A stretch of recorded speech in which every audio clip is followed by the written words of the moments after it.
So you're going to be doing research first on the story that you want to tell, story, folklore, legend, myth, whatever you choose, of either from your culture or from a different culture. I will say if you are doing from a different culture, make sure you are doing thorough research so that way you are not misrepresenting a culture. So for me, I'm Vietnamese, so I'm going to be doing a Vietnamese legend.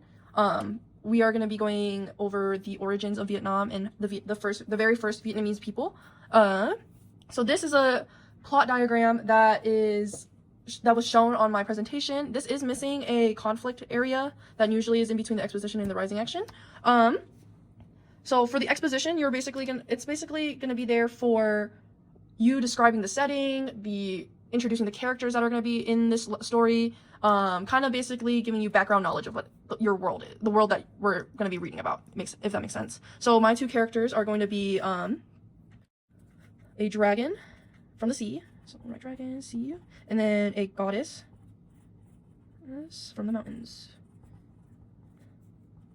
All right, and then my setting is going to be like Vietnam, not like it is Vietnam, early Vietnam, pre-Vietnam people. No. Okay. So after I kind of have like a list, you don't want to write full paragraphs on this. This is basically going to help you pre-plot in a sense. What are the important stories, or not stories, important events and details that you want to keep in for your comic strip later. So for my conflict, we'll just do a little arrow right here. My conflict is the goddess gets attacked. Goddess is attacked by a monster. And then for your rising action, this is going to be the events that are leading to the climax. And then the way you want to usually do this is basically, for me, I think the easiest is by numbering them, so that way you can do it in numerical order of what event is first, what event is second. Here we go, 1. So my first event is basically the goddess turns into a crane.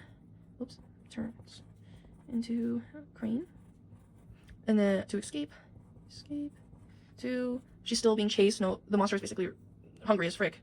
Monster still chases her. And then she's cornered. And then last, our dragon character shows up. Dragon saves her.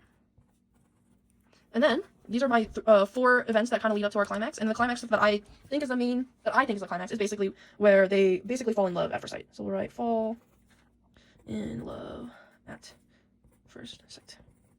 All right. So now, depending on what your story is, they will have multiple events kind of leading to the resolution, kind of where you're ending your story. But in my story, there is another conflict that arises.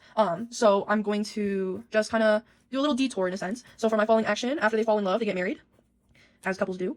Marriage. All right. And then after they have kids, 100 of them actually, children. All right. And then this then you're gonna lead actually 3. They start living together, or actually that should probably be first, huh?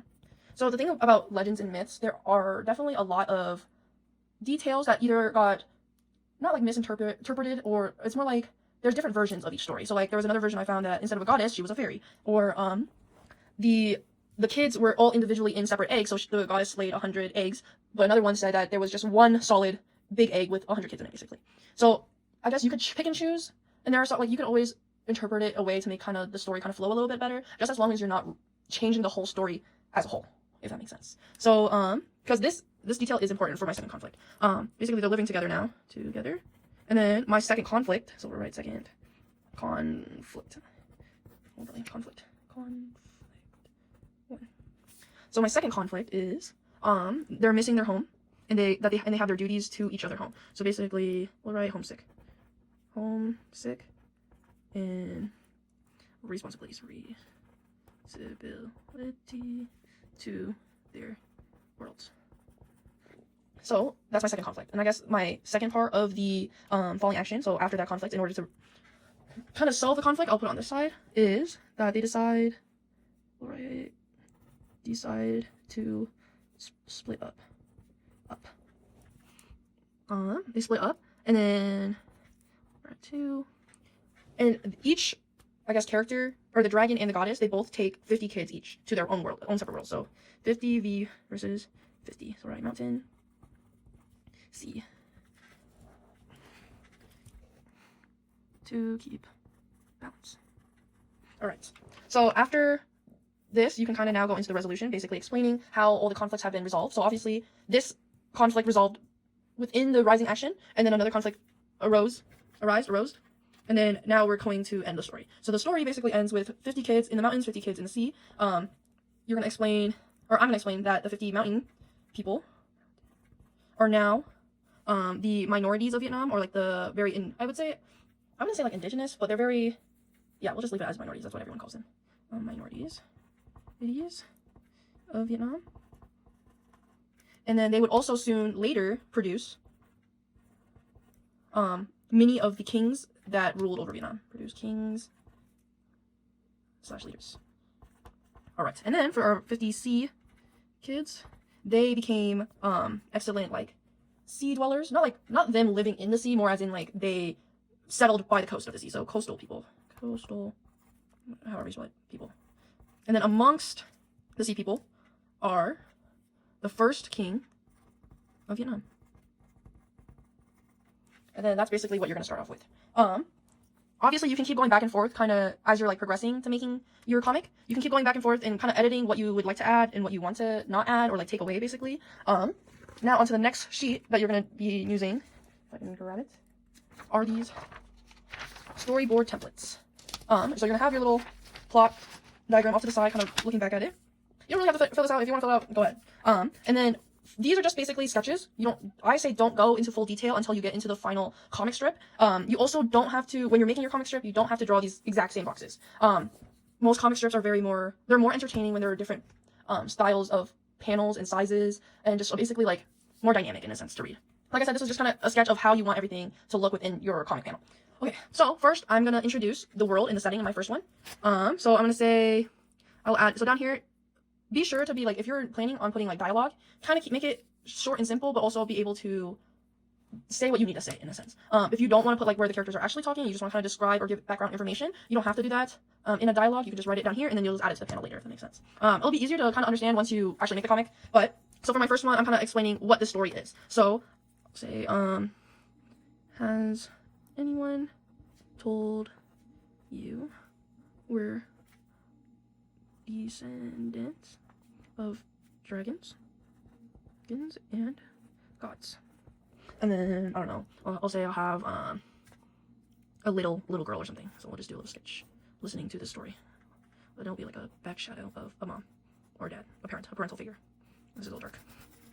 Should be like, whoa. Okay, so then you're gonna have that, and then for your next panel you're basically gonna start introducing the story, or this is where you're gonna basically start. I'm gonna have, let's see here, we'll have the long ago type of intro. Long ago. Oh, well, I just decided to ask. What? Really? Long ago type of beat. And then basically you're just gonna put all your events that you mark down on the plot sheet onto your storyboard.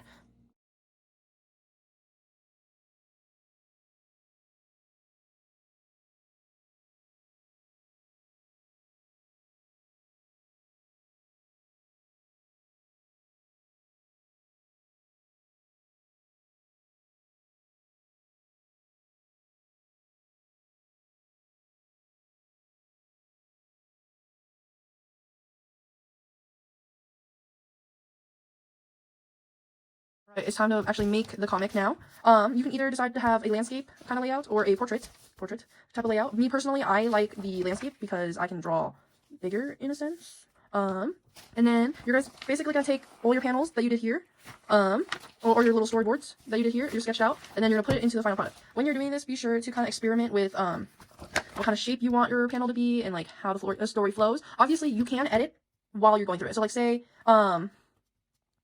that you're like going through it and you're thinking, oh, I think from this panel to this panel needs like one more transition panel, if that makes sense. So like say if I wanted to transition to see how abruptly I have the intros, I can add an extra panel in between these two to kind of flow into the story a little bit more, rather than just having intro right into she being intact. For your final product, you also want to start off with pencil, that way you can erase mistakes, and then you're gonna later go in with line work, color, and basically text that is gonna be needed to like kind of move the story along. Moving forward through this video, you'll see me kind of edit a lot of my panels.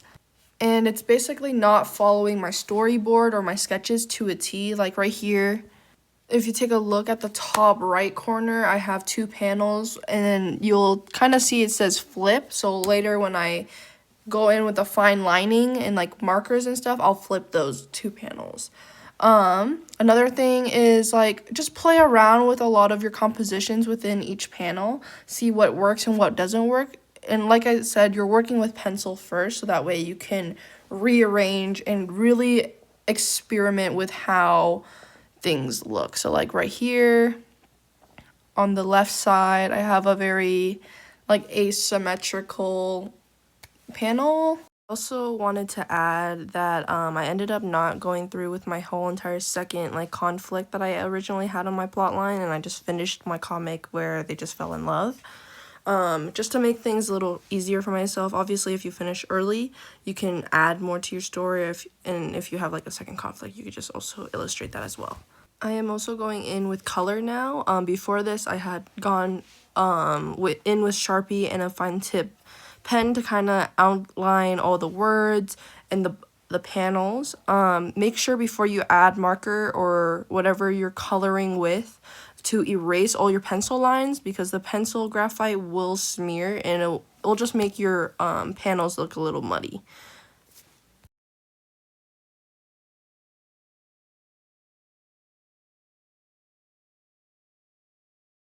Once you're done with everything, you should have your final comic. Yeah, thanks for watching. Bye!